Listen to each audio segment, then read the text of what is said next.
हमारा हरियाणा।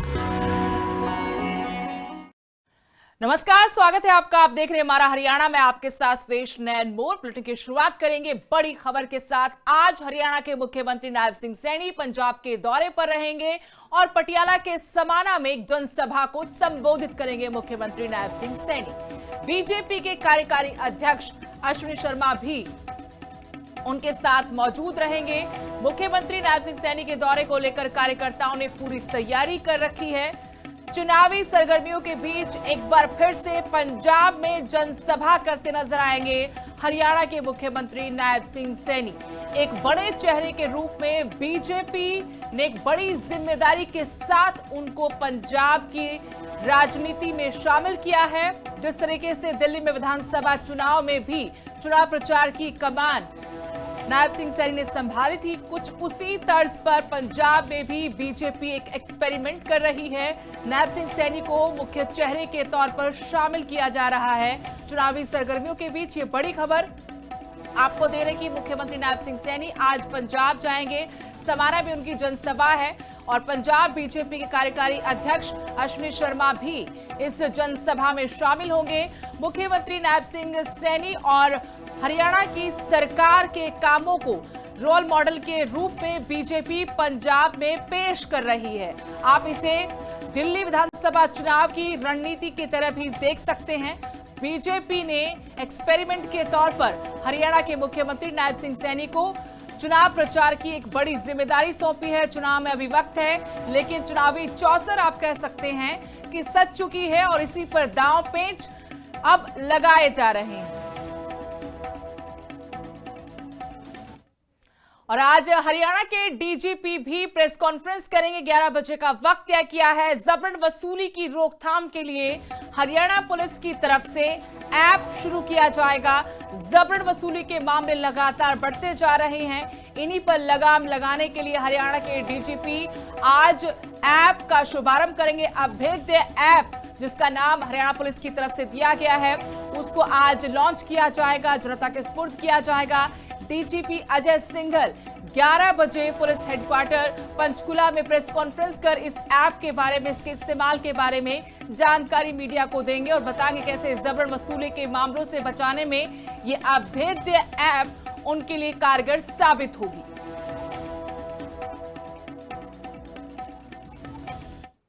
राज्यसभा चुनाव हरियाणा में हो चुका है, लेकिन अभी भी इसको लेकर बयानबाजी खत्म नहीं हुई है। नारनौल से कांग्रेस के विधायक जसी पेटवाड़ का बड़ा बयान सामने आया है। उन्होंने क्रॉस वोटिंग करने वाले विधायकों पर तंज कसा है। कांग्रेस की तरफ से 5 क्रॉस वोटिंग हुई है।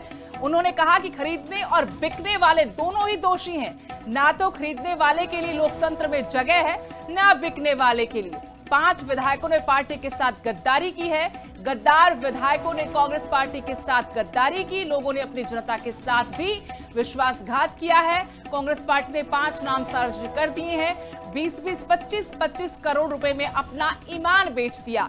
ये अपनी तरफ से जसी पेटवाड़ ने पहली बार खुलासा किया कि 20-20 से 25-25 करोड़ रुपए में अपना ईमान पार्टी के 5 विधायकों ने बेचा है। राज्यसभा चुनाव में भले कांग्रेस के उम्मीदवार करमवीर बौद्ध की जीत हुई हो, लेकिन उसके बाद भी पार्टी के भीतर बहुत बड़ा भूचाल आया हुआ है। 9 विधायकों को लेकर 5 क्रॉस वोटिंग करने वाले विधायक जिनके नाम सार्वजनिक हो चुके हैं। परमवीर सिंह टोहाना से विधायक, उनका वोट कैंसिल हुआ। इसके अलावा 3 और वोट कैंसिल हुए जिनके नाम अभी सामने नहीं आ पाए। लोकतंत्र में और लोकतांत्रिक प्रणाली में, संविधान में और संवैधानिक चुने हुए प्रतिनिधियों में खरीदने वाला भी उतना ही कसूरवार है जितना बिकने वाला है। ना खरीदने वाले के लिए इस लोकतंत्र में कोई जगह है और ना बिकने वाले के लिए कोई जगह है। जिन 5 गद्दारों ने पार्टी के साथ और हमारे साथ तो गद्दारी की, उन लोगों ने अपनी जनता के प्रति भी गद्दारी की, जिन लोगों को उन्होंने चुन के भेजा था। आज पार्टी ने 4-5 नाम सार्वजनिक कर दिए। 4 नाम कल किए थे, आज एक 5वां नाम भी सार्वजनिक कर दिया है। अगर आपको ये वहम है ना कि ये पैसा जो इनको 20-20, 25-25 करोड़ रुपए भर के दिया जा रहा है, विपक्ष की दूसरे स्टेटों में सरकारें गिराई जा रही हैं, चुनाव के समय जो पैसा पानी की तरह बहाया जा रहा है, वो किसी नेता के घर से नहीं आता, वो आपके खून पसीने की गाड़ी कमाई है, वो इस जनता की गाड़ी कमाई है। और इस जनता की गाड़ी कमाई से ये सरकार विपक्ष के विधायकों को, विपक्ष के सांसदों को, विपक्ष की सरकारों को खरीदने का काम करती है। हरियाणवी गाने टटीरी पर विवाद थमता नजर नहीं आ रहा। रैपर बादशाह एक बार फिर से मुश्किलों में है। हरियाणा राज्य महिला आयोग ने सख्ती दिखाई है। पंचकुला के साइबर थाने सेक्टर 20 में मामला दर्ज हुआ था। पंचकुला थाना में देर रात बताया गया कि बादशाह पेश हुआ। चेयरपर्सन रेणु भाटिया ने इस पर नाराजगी जताई है। बादशाह को महिला आयोग की दो टूक कि गाने में आपत्तिजनक शब्दों का इस्तेमाल अस्वीकार्य है, माफी का तरीका भी सही नहीं है। 13 मार्च को आयोग के सामने पेश होते तो थाने नहीं जाना पड़ता। आगे भी सुनवाई होगी। दोबारा से इस पूरे मामले पर जवाब देना होगा। बादशाह की जो गलती और घटियापना था, जो घटिया शब्द इस्तेमाल किए, जो बात की, उसने उस पे एक फ्लाइंग तरीके से माफी भी मांगी, जिस पर मैं राजी नहीं थी कि ये कोई तरीका नहीं होता देश की बेटियों को आघात कर उस तरह से माफी मांगने का। उसके बाद हमने 13 तारीख का समन किया, उस पे वो मौजूद नहीं हुआ और हम कह ही रहे थे कि उसे आना तो पड़ेगा और आना पड़ता है। वो महिला आयोग में नहीं आया तो उसे थाने में आना पड़ा। उसने अपने बात रखी, बयान दर्ज किए और फिर उसे जमानत मिली, तो आना तो पड़ा ना। तो इससे अच्छा 13 तारीख को आता, हम वो बात सुनते तो इतना वो रहता ना उसका, हमें पता लगता उसने क्यों कहा। इसीलिए हम सभी को एक ही बात करते हैं कि इस तरह के शब्दों का इस्तेमाल, महिलाओं को आघात, ये बाणी बोलना बंद करें, अन्यथा आपको आयोग और पुलिस का सामना करना होगा। और दिल्ली की मुख्यमंत्री रेखा गुप्ता झज्जर पहुंची। भीमेश्वरी देवी के चरणों में उन्होंने माथा टेका। भीमेश्वरी देवी को उनके परिवार की कुल देवी बताया। मैया के आशीर्वाद से ही कहा कि बेड़ा पार हो रहा है। मां से यही कामना, देश और प्रदेश खुशहाल रहें। सभी श्रद्धालुओं पर माता देवी की कृपा बनी रहे। नवरात्र चल रहे हैं और इसी मौके पर झज्जर में मां का आशीर्वाद देने पहुंची हैं दिल्ली की मुख्यमंत्री रेखा गुप्ता। जींद के जुलाना से ताल्लुक रखती हैं, मायका उनका वहां पर है और दिल्ली में मुख्यमंत्री की कुर्सी संभाल रही बड़ी जिम्मेदारी पार्टी ने उन्हें दी है। पहली दफा चुनाव जीत कर आई थी और फिर पहली बार में ही उनको मुख्यमंत्री की पदवी दी गई। झज्जर में भीमेश्वरी देवी के मंदिर में माता के दर्शन कर उन्होंने देश प्रदेश की जनता की खुशहाली की कामना की। डेरी वाली माता की जय। माँ का आशीर्वाद हम सब पे बना रहे। बेरी वाली माँ हमारी कुल देवी है, उनका आशीर्वाद लेने के लिए मैं आज यहाँ पधारी हूँ और माँ की बड़ी कृपा है हम पे। हमेशा उनका बहुत आशीर्वाद रहा है और ऐसे ही वो अपने हर बालक को आशीर्वाद देती हैं। बड़ा उनके आशीर्वाद से ही आज हमारा पूरा राज्य, हमारी पूरा देश और हर व्यक्ति आगे बढ़ रहा है। उनका आशीर्वाद हमेशा हम सब पे यूं ही बना। और हरियाणा के कई जिलों में अचानक से घना कोहरा छा गया। 2 दिन की बारिश के बाद मौसम ने एक बार फिर से करवट ली और प्रदेश के ज्यादातर जिलों में सुबह घना कोहरा देखा गया। सोनीपत, पानीपत जैसे शहरों में जीरो विजिबिलिटी रही। हिसार, फतेहाबाद, फरीदाबाद, भिवानी में जबरदस्त धुंध है। तापमान में भी 8 से 10 डिग्री सेल्सियस तक की गिरावट दर्ज की गई है। पिछले कुछ दिनों लगातार गर्मी बढ़ी, पारा चढ़ा और फिर पिछले 2 दिन से मौसम ने करवट ली। झमाझम बारिश हुई। करनाल, अंबाला, फरीदाबाद, पलवल की 4 तस्वीरें आपको दिखा रहे हैं कि 2 दिन की बारिश के बाद अचानक से घना कोहरा छा गया। पूरे प्रदेश को सफेद चादर में लिपटा हुआ पाया गया। घने कोहरे की वजह से एकदम से फिर मौसम में तापमान में गिरावट दर्ज की गई। 8 से 10 डिग्री सेल्सियस तक तापमान गिरा है।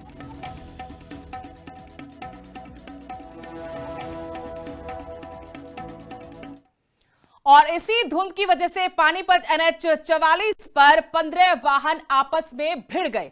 ट्रकों की टक्कर के बाद चीख पुकार मच गई। पानीपत में धुंध की वजह से सड़क हादसे हुए हैं। आपस में करीब 15 वाहन बताया गया कि टकरा गए।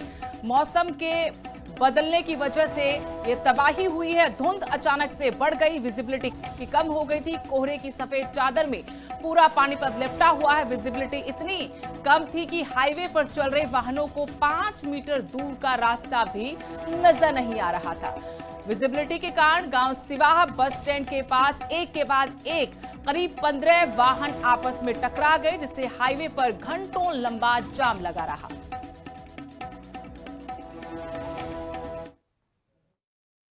बस ये आगे से गाड़ी खड़ी थी अपनी, पीछे ताई धुंध में अचानक लग गई ये गाड़ी रूटीन में लगने में एक दो निकल गया ट्रक वाला, लग के एक दो ये गाड़ी कारें आपस में घूमती रही, बस आगे से पीछे 1.5 किलोमीटर लंबा लगा, ये एकदम रूटीन में लगी गाड़ी पीछे से पीछे।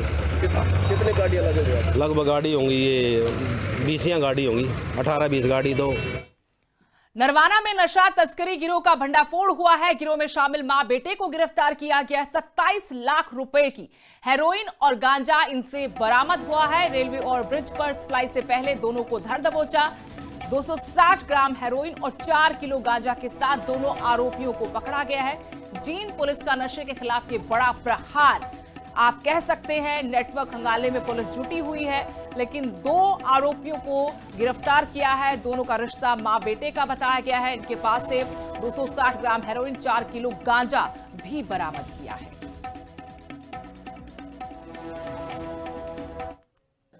कल सीआईए नरवाना की टीम एएसआई अवतार के नेतृत्व में विश्वकर्मा चौक पर मौजूद थी कि उनको सूचना मिली कि मुन्नी देवी वाइफ ऑफ रणधीर सिंह वासी चमेला कॉलोनी नरवाना व उसका लड़का समीर जो मोटरसाइकिल पर हैं और इस समय मुगलखेड़ा रेलवे ब्रिज के पास नशा लिए हुए हैं, जिनके पास हेरोइन और भारी मात्रा में गांजा हो सकता है। तो उनके पास 260 ग्राम 60 मिलीग्राम हेरोइन और 4 किलो गांजा बरामद हुआ, जिस पर अभियोग अंकित करके आगे की कार्रवाई जारी है। कल सीआईए नरवाना की टीम एएसआई खबर गुरुग्राम से, जहां अवैध कॉलोनी के खिलाफ जिला योजना कार्य विभाग ने कार्रवाई तेज कर दी है। विभाग की रिपोर्ट के मुताबिक 33 ऐसी कॉलोनियों को चिन्हित किया गया है, जिनमें से 25 पर बुलडोजर चलाया जा चुका है, जहां अवैध निर्माण, बाउंड्री वॉल और रास्तों को तोड़ा गया, जबकि भू माफियाओं के खिलाफ 20 एफआईआर भी हुई है। इस बीच कांग्रेस नेता पंकज डाबर ने सवाल उठाया कि एक कॉलोनी तोड़ने के बाद दूसरी कैसे खड़ी हो जाती है, जिससे विभाग की कार्यशैली पर सवाल उठते हैं। वहीं डीटीपी अधिकारी अमित मधोलिया ने साफ कहा कि कार्रवाई और तेज होगी, किसी भी दोषी को बख्शा नहीं जाएगा।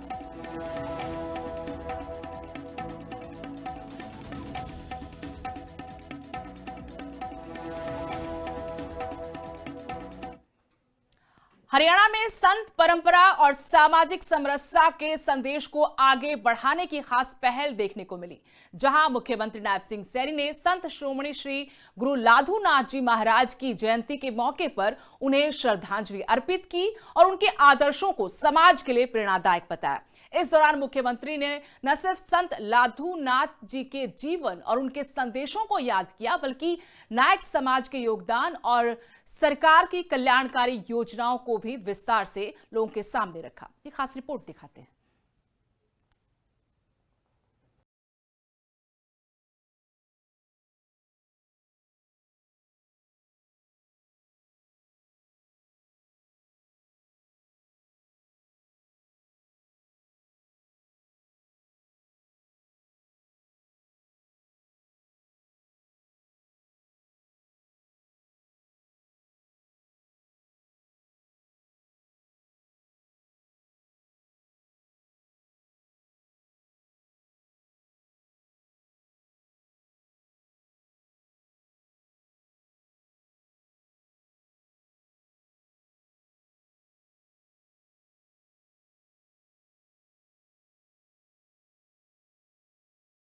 बीकानेर जिले के मसूरी गांव में समाधि ली।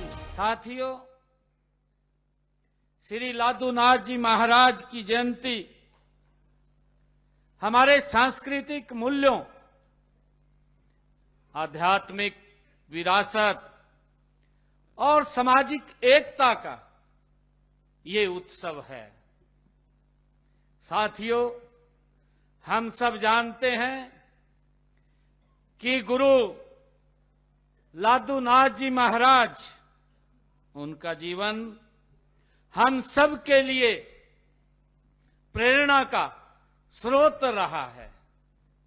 साथियों, वे एक ऐसे प्रकाश स्तंभ थे जिन्होंने समाज को सत्य, सेवा और समर्पण का मार्ग दिखाया है। ऐसे संत शिरोमणि श्री गुरु लाधूनाथ जी महाराज उनका जीवन था। साथियों, संत लादू नाथ जी महाराज जी ने अपने पूरे जीवन में मानवता की सेवा को अपना धर्म माना है। मुख्यमंत्री ने नायक समाज के गौरवशाली इतिहास का भी जिक्र किया। उन्होंने कहा कि आजादी की लड़ाई में इस समाज ने अंग्रेजों के खिलाफ संघर्षों में बढ़ चढ़कर भाग लिया है और आज भी यह समाज मेहनत, ईमानदारी और सामाजिक समरसता का प्रतीक बना हुआ है। हम सब देखते हैं हरियाणा में सिरसा, फतेहाबाद, हिसार, हांसी की कई क्रांतिकारी घटनाओं में नायक समाज के सक्रिय योगदान के प्रमाण मिलते हैं। साथियों, आप सदियों से, जैसा अभी हमारे जगदीश नायक जी बोल रहे थे, मैं उस बात को आगे बढ़ाना चाहूंगा। आप सदियों से मेहनत, ईमानदारी और सामाजिक समरसता के आप प्रतीक रहे हैं। आपने हर कठिन परिस्थिति में अपनी पहचान और संस्कृति को बनाए रखा है। आप बधाई के पात्र हैं। मैं आपको बहुत बहुत बधाई देता हूं और मुझे खुशी है कि आप संत लादूनाथ महाराज जी की वाणियों को जन जन तक पहुंचाने का निरंतर आप लोग काम कर रहे हैं। मुख्यमंत्री सैनी ने कहा कि उनकी सरकार सभी जातियों और बिरादरियों के उत्थान के लिए काम कर रही है। उन्होंने बताया कि घुमंतु काबिलों को हरियाणा की टपरीवास जाति सूची में शामिल किया गया। साथ ही विमुक्त घुमंतु जाति विकास बोर्ड और हरियाणा राज्य अनुसूचित जाति आयोग का गठन भी किया गया। साथियों, देश के यशस्वी प्रधानमंत्री आदरणीय नरेंद्र मोदी जी के ओजस्वी और दूरदर्शी नेतृत्व में 9 मई 2016 को अहेरिया, अहेरी, हारी, हेड़ी, थोरी, तूरी तथा राय सिख वर्ग को अनुसूचित जाति में शामिल करने का काम ये नरेंद्र मोदी जी के नेतृत्व में हुआ है। साथियों, ये जातियां हम सब जानते हैं, ये सब जातियां पहले ये पिछड़ा वर्ग में ये शामिल थी, परंतु मैं ये कहना चाहता हूं एससी और बीसी तो एक ही है भाई, या नहीं है? मैं तो आपके परिवार का मेंबर हूं। संत शिरोमणि श्री गुरु लाधुनाथ जी महाराज के आदर्शों को आगे बढ़ाते हुए हरियाणा सरकार लगातार समाज के हर वर्ग के उत्थान के लिए काम कर रही है। चाहे अनुसूचित जातियों के अधिकारों की बात हो, घुमंतु काबिलों के विकास की पहल हो या सामाजिक समरसता को मजबूत करने के प्रयास, सरकार की नीतियाँ एक समावेशी और सशक्त समाज की दिशा में कदम बढ़ाती नजर आ रही हैं। और अभी के लिए इस बुलेटिन में इतना ही। नमस्कार।